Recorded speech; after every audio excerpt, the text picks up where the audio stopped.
Kumusta po ang buong magdamag ng ating pagtulog?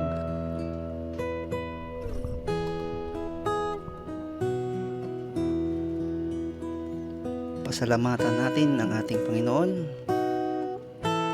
sa panibagong buhay at kalakasan na ipinagkaloob niya sa atin.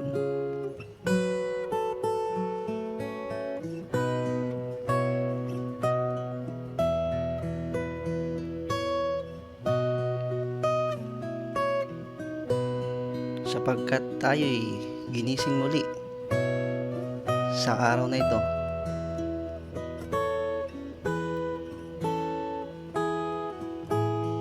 Bago tayo mag-umpisa ng ating buong maghapon, tayo muna ay kumain ng tinapay ng buhay sa umagang ito, mga kapatid. Patuloy kong binabati aking mga kaibigan dyan sa Lipa, Batangas, gayon din dyan sa lugar ng Sison, Pangasinan, ang ating kaibigan dyan si Edison Esteves. Magandang umaga sa iyo, kapatid. Gayon din sa mga kaibigan natin dyan sa gitnang silangan, yung Sarmiento family. Magandang umaga sa inyo.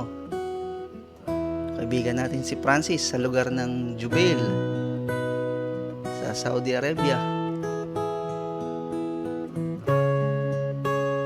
at si Junel Edrolin. Magandang umaga, kapatid. Pinabati ko nga pala si Ryan Kit Tingko. Magandang umaga sa iyo dyan.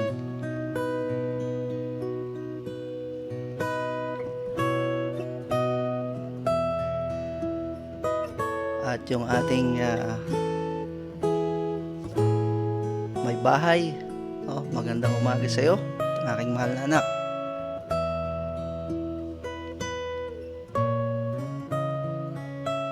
Bate family sa Damam, Saudi Arabia.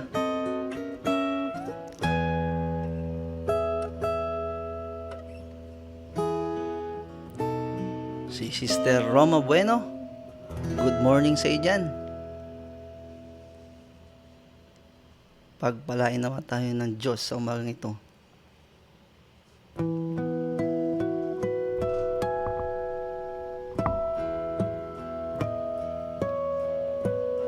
Bago tayo kumain ng tinapay ng buhay, mga kapatid, tayo muna ay manalangin.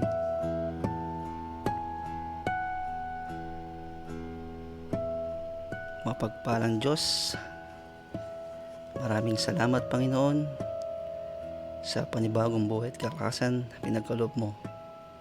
Salamat sa duktong ng buhay, muli kami ginising. Salamat, Panginoon, sa pagpapala sa panibagong umaga na aming natanggap. Panginoon, bago kami kumain ng tinapay ng buhay sa umagang ito, linisin niyo kami, Panginoon. Balutin kami ng inyong righteousness. Humihingi kami ng kapatawaran sa aming gawang pagkukulang, pagkakasala. Ama, sa umagang ito, dinadalangin namin ang aming pag-aaralan. Nawa may tanim sa aming puso at isipan, maging kalakasan namin, Panginoon, sa buong maghapon namin pakikibaka. Patubayan nawa, Panginoon, kami. Patawad sa aming nagawang pagkukulang, pagkakasala. In Jesus' name we pray. Amen.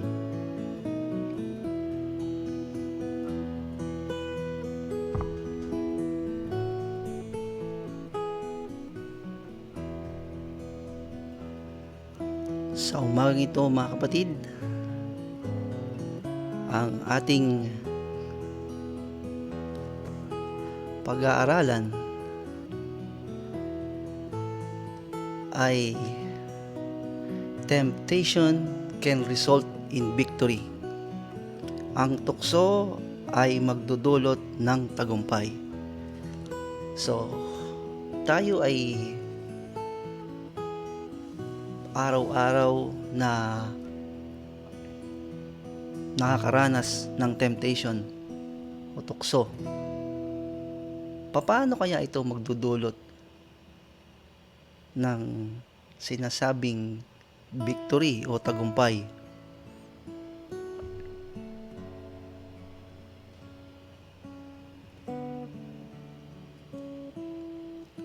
At anong paraan? Paano natin ito maiiwasan? Lalo na sa panahon ng ngayon ay iba't ibang tukso at grabe. Ngunit wala itong pinagkaiba sa panahon ni Kristo, mga kapatid.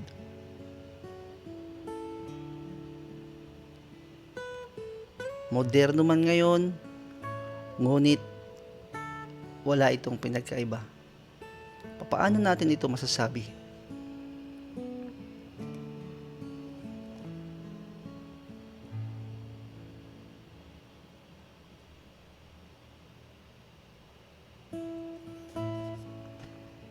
Hindi natin dapat iharap ang ating mga panalangin sa Diyos para mapatunayan kung tutuparin niya ang kanyang salita, kundi dahil tutuparin niya ito. We should not present our petition to God to prove whether He will fulfill His word, but because He will fulfill it. Hindi upang mapatunayan na mahal niya tayo, kundi dahil mahal niya tayo. Tayo'y minahal ng Panginoon kahit tayo ay makasalanan, mga kapatid.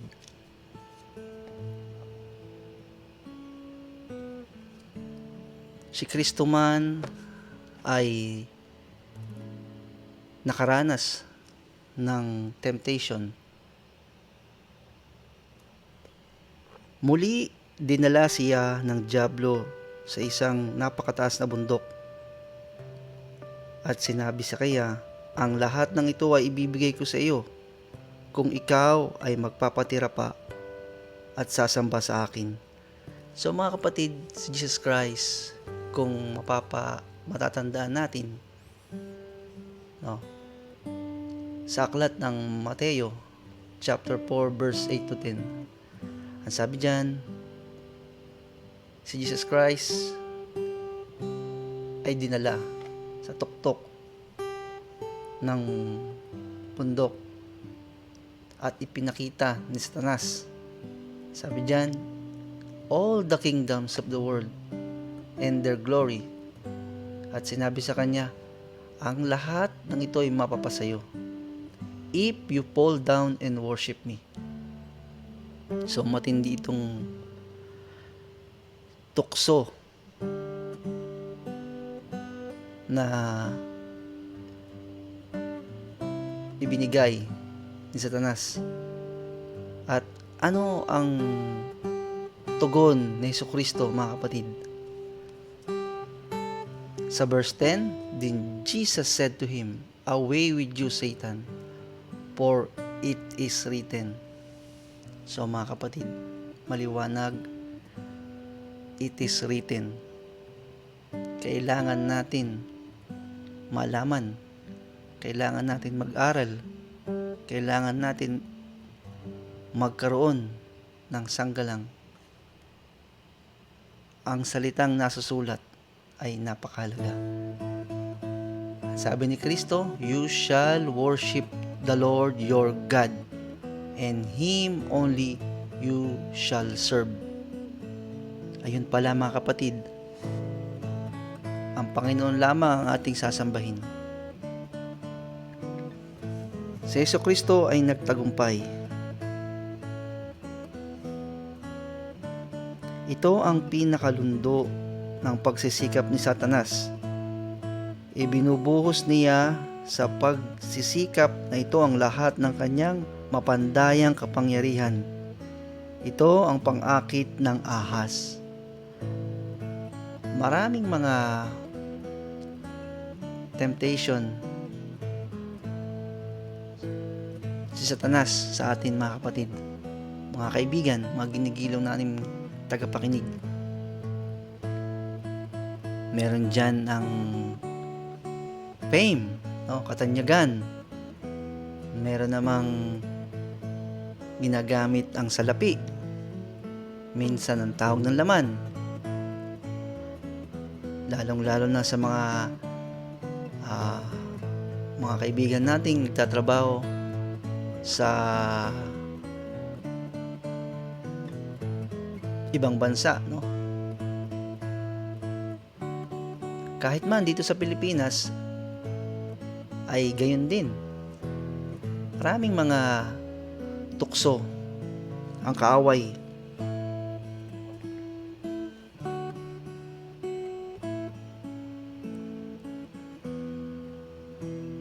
Ganon din ang naranasan ni Jesus Christ, mga kapatid. Sa aklat ng 1 Juan 2:16, ang sabi diyan, "For all that is in the world, the lust of the flesh, the lust of the eyes, and the pride of life, is not of the Father, but is of the world." Oh, nahati lang sa tatlo, mga kapatid, ang lust of the flesh, ang lust of the eyes, and the pride of life. Doon lang pumapasok ang tatlong kategorya.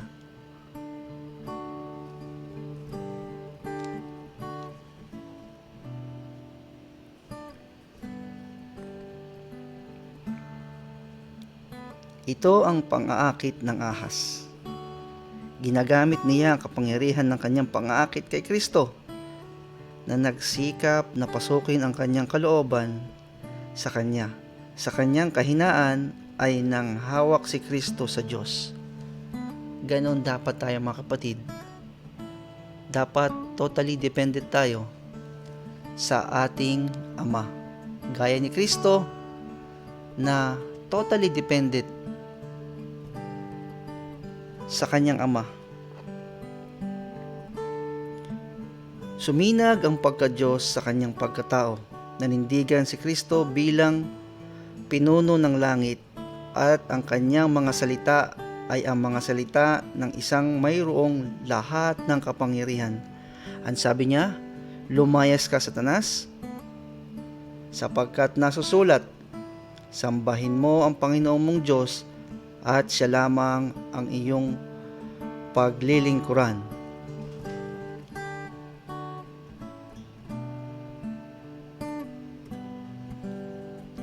Ganun pala, mga kapatid. Tinuturo sa atin ng Panginoong Hesus na upang mapanagumpayan natin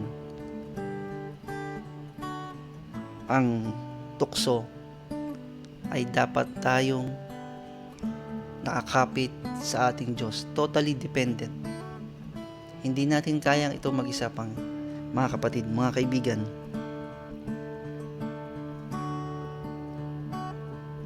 Kinestyon ni Satanas kung si Jesus ang anak ng Diyos, sapagkat sa pagpapalaya sa kanya, may katibayan siyang hindi siya makatututol. Wala siyang kapangyarihang tanggihan ng utos, habang nanginginig sa kahihiyan at pagkasuklam, napilitan siyang lumayas sa presensya ng manunubos ng mundo. Ang pagtatagumpay ni Kristo ay lubos kung paanong nagbigo naman si Adan. Mga kapatid, mga kaibigan, ipinakita sa atin ng Panginoon kung papaano mapanagumpayan ang mga tukso.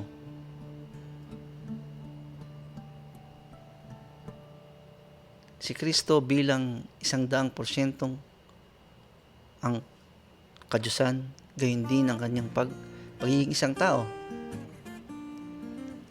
Naging example siya sa atin. Ipinakita niya kung paano talunin ang great adversary. ay maging totally dependent sa Ama. Sa paanong paraan sa atin, lagi tayong mag-aral ng salita ng Panginoon. Lagi tayong kumain ng tinapay ng buhay sa umaga. Ito ang ating magsilbing mana.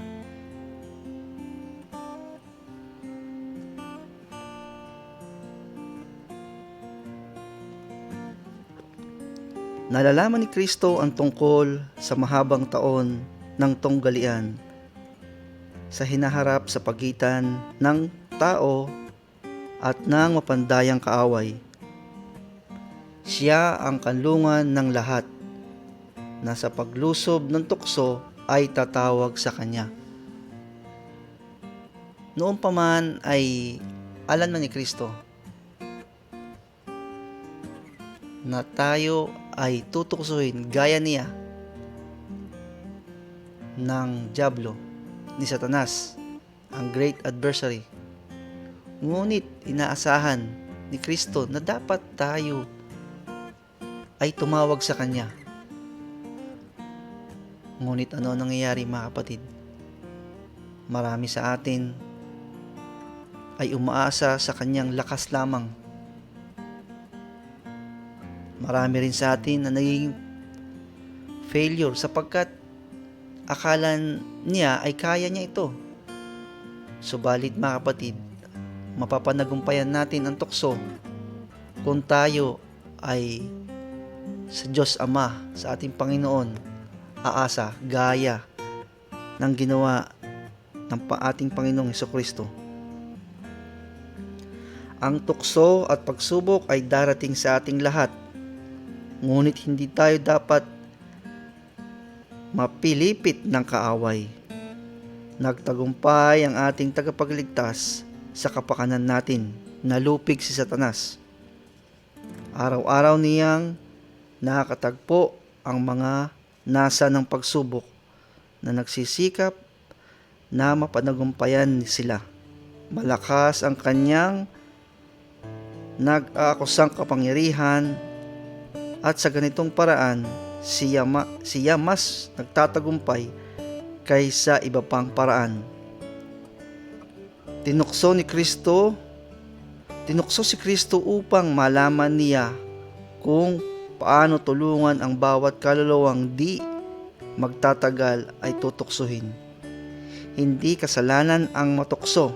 Ang kasalanan ay doon sa sumusuko rito. Sa kaluluwang nagtitiwala kay Jesus, ang tukso ay nangangahulug ng tagumpay at mas dakilang kalakasan. Maliwanag mga kapatid, temptation is not a sin. The sin lies in yielding, no?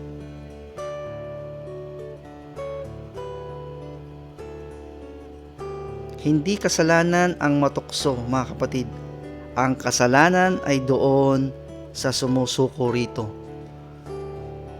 Si Kristo man ay tinukso, ngunit siya ay nagtagumpay.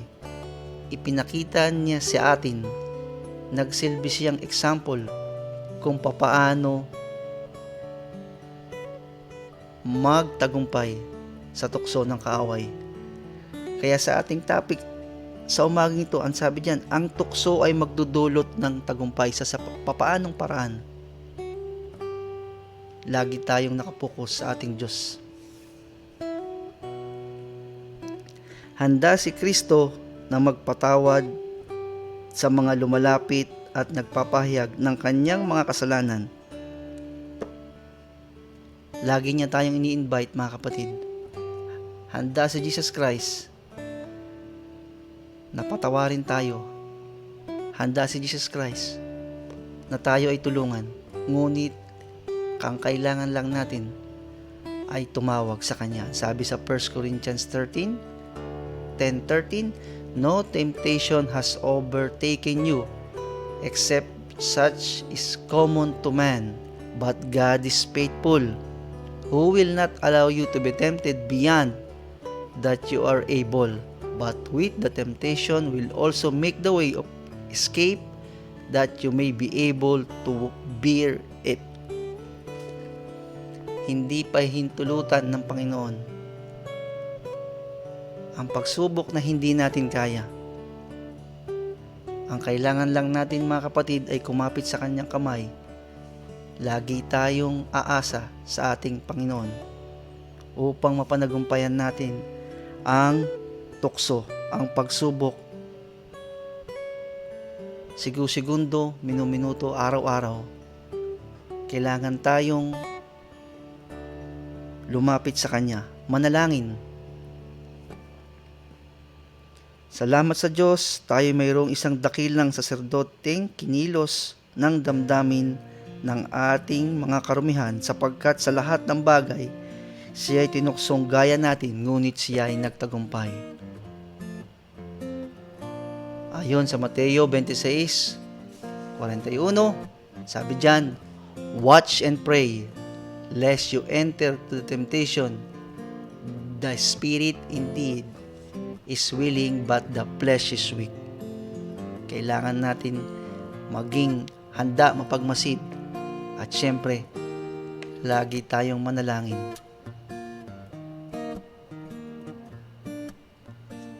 Christ is ready to pardon all who come to Him, confessing their sins. Salamat sa Diyos. Thank God, we have a high priest who is touched with the feelings of our infirmities, for He was in all points tempted as we are, but Jesus conquers, mga kapatid. Napanagumpayan niya ang lahat.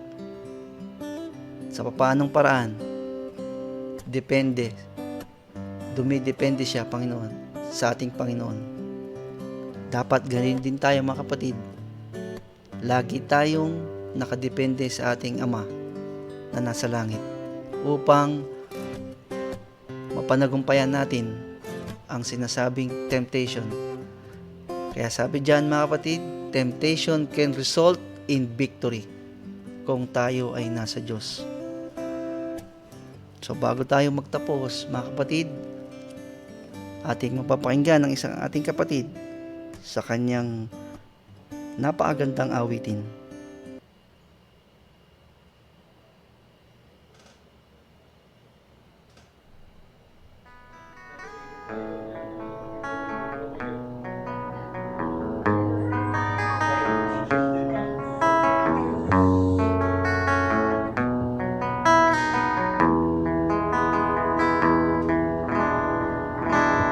Separate me from this world, Lord. I have done so much wrong, I don't want any more. The love that I can give is not enough. Give me your love, give me your strength. The love that I can give, the strength that I can use. You've known me deep inside my heart, my soul. Try to change my life again, try to push my fears away. I am lost, I am weak, come back to me. Revive my faith and trust in you. Renew my heart to your command. Forgive my doubt, hate and sin once again.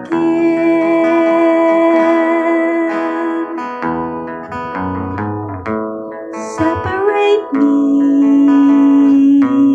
from this world, Lord. I have done so much wrong, I don't want any more. The love that I can give is not enough. Give me your love, give me your strength. The love that I can give, the strength that I can use. close. You've known me deep inside my heart, my soul. Try to change my life again. Try to push my fears away. I am lost, I am weak, come back to me. Revive my faith and trust in you. Renew my heart to your command. Forgive my doubt, hate and sin once again. Forgive my doubt, hate and sin once again.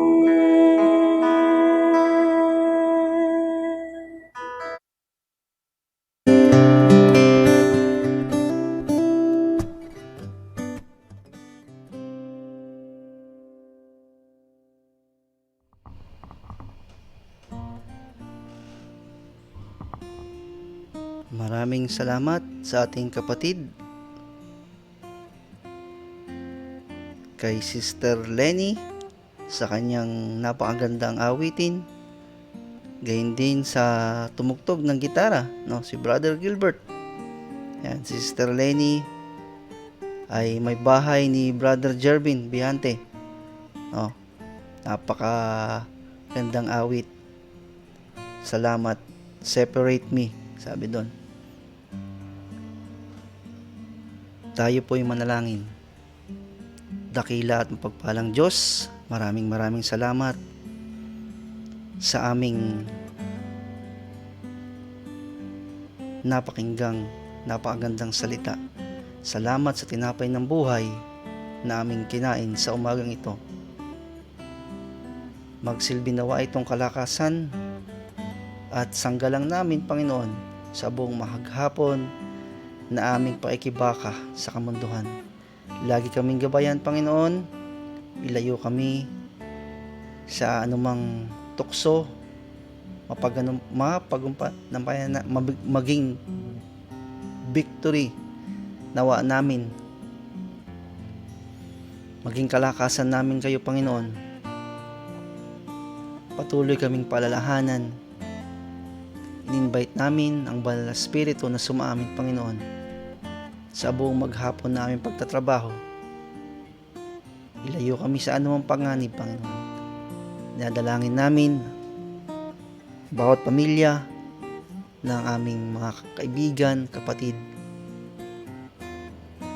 Saan man sila naroon, lagi silang paalalahanan na mag-aral ng inyong banal na salita, na kumapit lamang at laging nakadepende sa Panginoon. Kung kami nagkulang at nagkasala, hinihiling namin ang kapatawaran. Maraming salamat, Panginoon, sa mga pagpapalang aming natatanggap sa araw-araw, especially sa buhay at kalakasan, Panginoon. Pinasasalamatan ka namin sa mga pagsubok na aming nararanasan, sapagkat kami tumitibay sa tulong nyo. Maraming salamat sa panibagong buhay at kalakasan umaga na aming muli ay natanggap sa inyo. Pagpapala ito sa amin. Salamat sa pagdinig sa aming panalangin, kalakip ng pagpapatawad sa aming pagkukulang, pagkakasala. In Jesus' name we pray. Amen. Maraming salamat sa ating mga kaibigan at mga tagapakinig na naglaan ng kanilang sandaling oras upang kumain ng tinapay ng buhay sa umagang ito. Sa susunod po muli, salamat sa pagsubaybay.